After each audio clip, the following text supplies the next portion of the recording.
ఎర్ర లైటు ఎలుగుతే ఆగమని, పసుపు లైటు ఎలుగుతే రెడీగమ్మని, పచ్చ లైటు ఎలుగుతే పొమ్మని, తలకాయపూర బొమ్మ కనబడితే డేంజర్ అని, యువ ఆకారం గుర్తుంటే యూటర్న్ అని, స్టాఫ్ అనే లైటు ఎలుగుతే మొత్తానికే నిలుపుదల చెయ్యమని, ఎల్లాకారం గుర్తుండి అది కుడి చెయ్యి దిక్కు చూస్తే కుడి బాజుకు వమ్మని, ఎడమ చెయ్యి దిక్కు చూస్తే ఎడమ బాజుకు వమ్మని.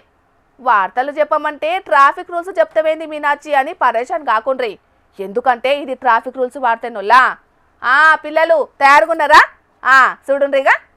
బాలవాక్కు బ్రహ్మవాక్ అంటారు. అసొంటి బాలబావి పౌరులతోటి రోడ్డు భద్రతా కార్యక్రమం నిర్వహించిండ్రు ఏలూరు జిల్లా నూజివీడు రవాణా శాఖ అధికారులు. చూస్తాండ్రు కదా, హెల్మెట్లు పెట్టుకొని చేట్ల ట్రాఫిక్ రూల్స్ గుర్తులు గీసిన అట్టబొమ్మలు పట్టుకొని ఎట్లా నిల్చున్నారో బుడ్డ పొరగాన్లంతా. అందరి నడుమిట్లా ఓ తమ్ముడు ట్రాఫిక్ పోలీస్ స్టేషన్ గట్టి కూడా నిల్చున్నాడు. 37వ జాతీయ రహదారి భద్రతా వారోత్సవాలయాల నూజివీడు పట్నం బస్టాండ్ సెంటర్ల బడి పొలగాన్లతోటి ఈ కార్యం నడిపించిండ్రన్నట్టు. అంతేకాదు, అటెంకా యాక్సిడెంట్లు జరగకుండా చూసుకోవాలని డాన్సులు కూడా చేసిండ్రు పిల్లలు. కాలేజీకి పోయిన కొడుకు కాటికెందుకు వాయరా అని పాటకు తగ్గట్టు ఆట. యాక్సిడెంట్ల మీద పబ్లిక్ అవగాహన కలిగేటట్టు మంచిగా చేసిండ్రు ఉపాయం.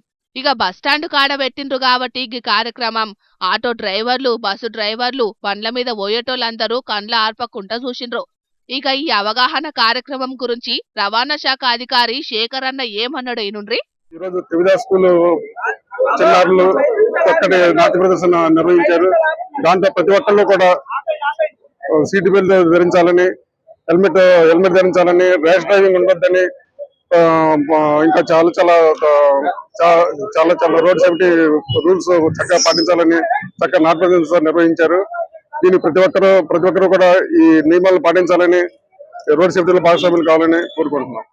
హెల్మెట్ ధరించాలే, సీట్ బెల్ట్ పెట్టుకోవాలి, తాగి అసలే నడిపొద్దు బండ్లు. ఇంటికాడ మన కోసం మన కుటుంబం ఎదురు చూస్తుంటది. యాక్సిడెంట్ అంటే ఏ ఒక్కలో ఇద్దరో జీవిడ్చుడే కాదు, ఆ ఇంటోళ్ళు మొత్తం రోడ్డు మీద పడ్డట్టే అవుతది. అందుకే గీ పిల్లల్ని చూసైనా ట్రాఫిక్ రూల్స్ పాటించుండ్రోల్లా జర మీకు పుణ్యం ఉంటది గాని.